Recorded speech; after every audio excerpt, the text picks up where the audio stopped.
All right, so honestly, not sure exactly what I want to talk about today, other than I wanted to go into a little bit of my thoughts on like quick fixes and what can this be fixed in a month or can this be fixed in 2 weeks or what can I do to just like make this feel better. And understand the reason I'm talking about this is because I guess I understand different perspectives, right? I understand that there are times and places where like a 2-week thing or a 4-week thing or 1 month thing is going to be best. Like there legitimately are times like that. If you're like at the end of your season and you just need something to feel better so you can go play or you can go throw or you can go perform or whatever it is, then that's a time when that's going to happen. But or that's a time when something like that is going to happen. But I think what doesn't get talked about enough is like you have a better chance of being able to make those changes in those like short or small amounts of time if before that, like for a very long period of time, you've been training for with like a longer end period in mind. And what I mean by that is I can give a personal example. Like story. So there was the first time that I did my rebound bench and rebound squat experiment. I say first time because I've done different iterations of it. But the first time that I did that, the reason that I had to stop, at least as far as benching goes, is both benching and sprinting. Because I also did some sprinting in there at the end. Today is Wednesday.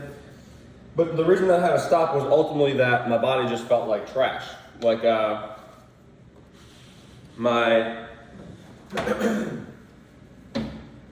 I had the Shield G. My pec, specifically my right shoulder, like right in here, from just like, because I was rebound benching. I started rebound benching like max. At the start of it, I was doing it twice a day, every single day, like up to a max weight, right? And also doing slowers and whatnot with it. So at the start it was twice a day, and then more towards, halfway through towards the end, it started to go down to 1 time a day because I didn't feel like I could do 2 times a day. That's on me.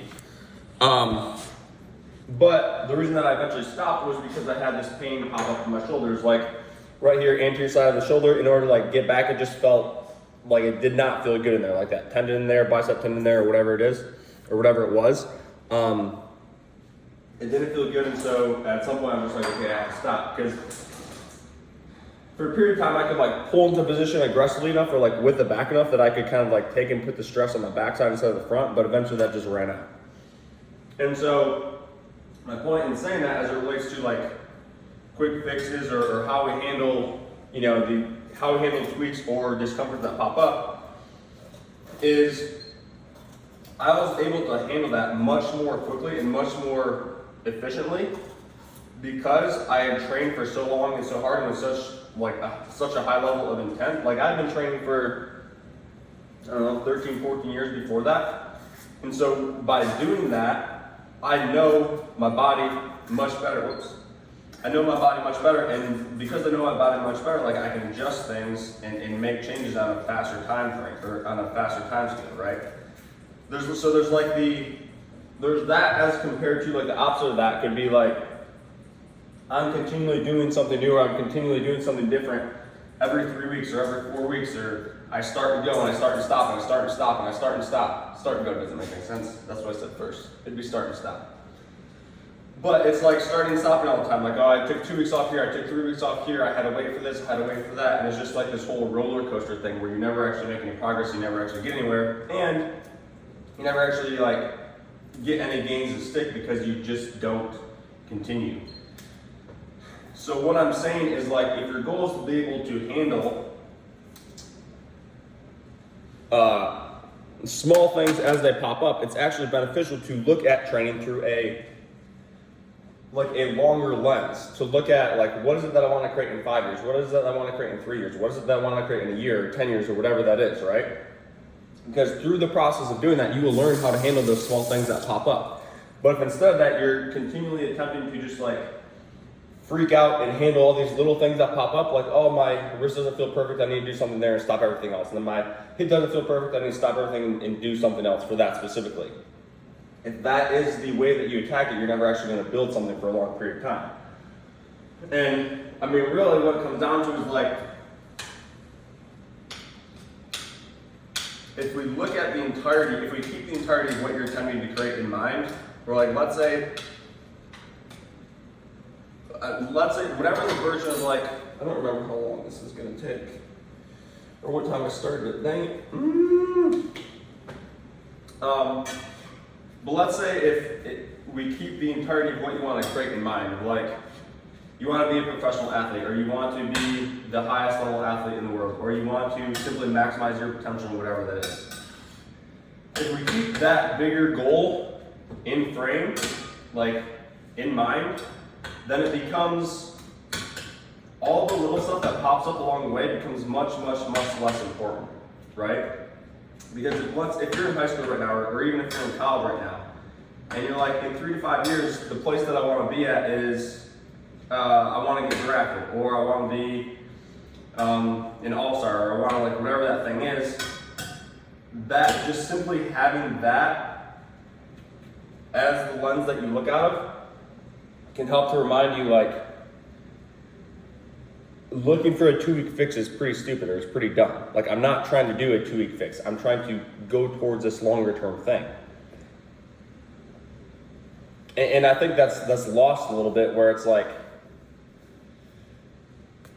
not not investing in a thing that's like long term. And I guess the reason that I'm saying this is because it's from my own experience, where I mean, I've been doing this for like 15 or 16 years now, and really what it is just like the level of like just like control and ability that I have in terms of like physical capacity. I know I probably sound extremely arrogant, which is nice.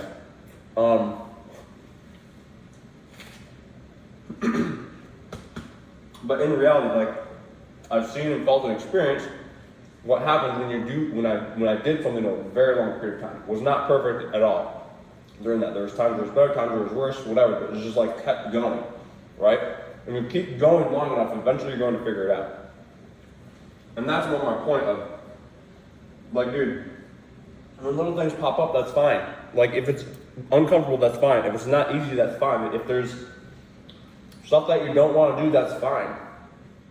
It's okay for it to be that way and for you to just keep going anyways.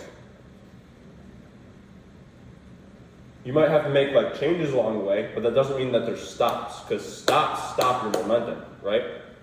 If you just like keep going no matter what, it's almost like, you know, if I say my intent is to whatever my intent is, like my intent is to run to run a 4.4, to run a 4.3 or something like that. It's like it's almost like along the way, there's gonna be a bunch of things that question whether you actually want to do that or not. You're gonna have a pulled hamstring, and then you're gonna have, you're gonna lose a job, so you're gonna not have much money, and then you're gonna have, a relationship that ends, and then you're gonna have all these different things that pop up along the way. And it's like, yeah, they suck, and yeah, they're terrible, but at the same time, okay, like, do you still want to do this thing that you said you wanted to do? It's almost like, I don't really like thinking of it as like a test, but it's almost like a test of your intention, like from the universe. That's like, do you actually want to do this or not? Right? And so that's why for me, I mean, it sucks when I see just like other people stop. I'm like, bro, you're not. It's a test that you're getting right now, but whether you want to actually do it or not, you're failing. Like, you're just stopping. Why are you stopping? I know it's not easy. I know it's difficult. I know it's hard, but like, yes, I just eat butter like this. I'll just like cut off little pieces and I'll eat it. Anyways,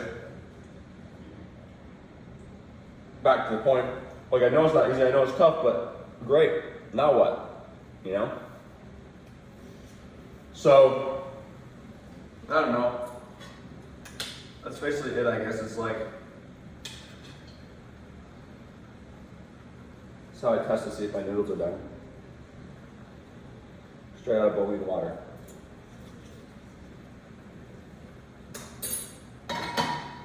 It's like when you get hit with things that are hard and things that are difficult, like it's not that you want those things, but it's like freaking dig in instead of, I don't know, instead of making an excuse about it, or like, I just really like dig in instead of just being like, oh, poor me. Like,